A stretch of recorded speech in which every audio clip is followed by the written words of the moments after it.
19th century, the strategic importance of San Francisco Bay to America's coastal defense became unmistakably clear. The catalyst for this realization was a report issued in 1885 by United States Secretary of War William C. Endicott. This pivotal document underscored the necessity of fortifying key coastal areas, including San Francisco Bay, against potential threats.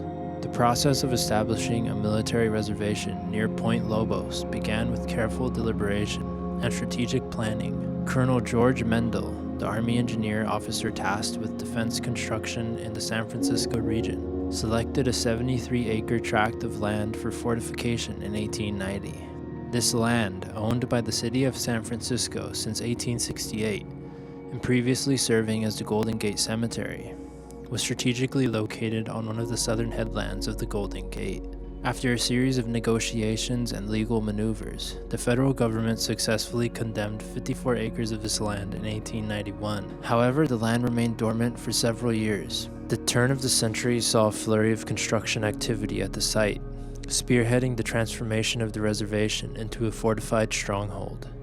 In 1899, work began on a battery equipped with two 12-inch rifled guns, mounted on Buffington Crozier disappearing carriages, a state-of-the-art design at this time. This battery, completed in 1902 and later expanded with a third 12-inch gun, was named Battery James Chester. Simultaneously, construction started on a separate battery for 16 12-inch mortars, covering all three channels of approach to the Golden Gate.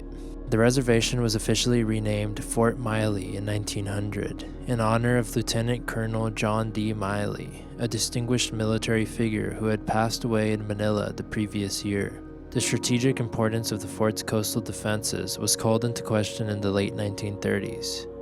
By 1937, the Army had determined that 12-inch batteries like Battery Chester were obsolete and should be abandoned in favor of modernizing the harbor defenses with newer technology. However, the outbreak of the Second World War, precipitated by the Japanese attack on Pearl Harbor, delayed these plans.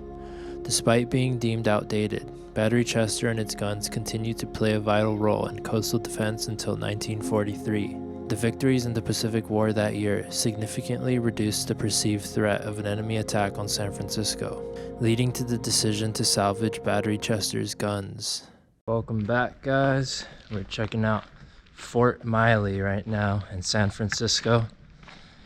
Construction of this fort began in 1899. It's abandoned now. Let's check it out.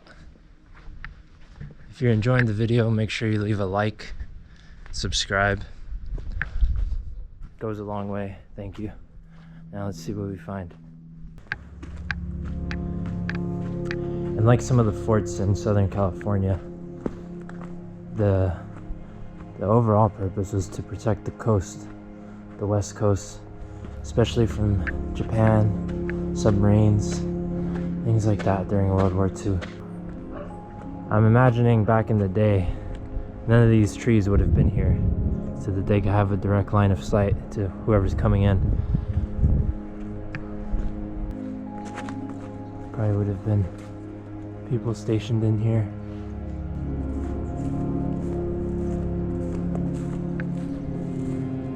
And here we have another big structure from the fort.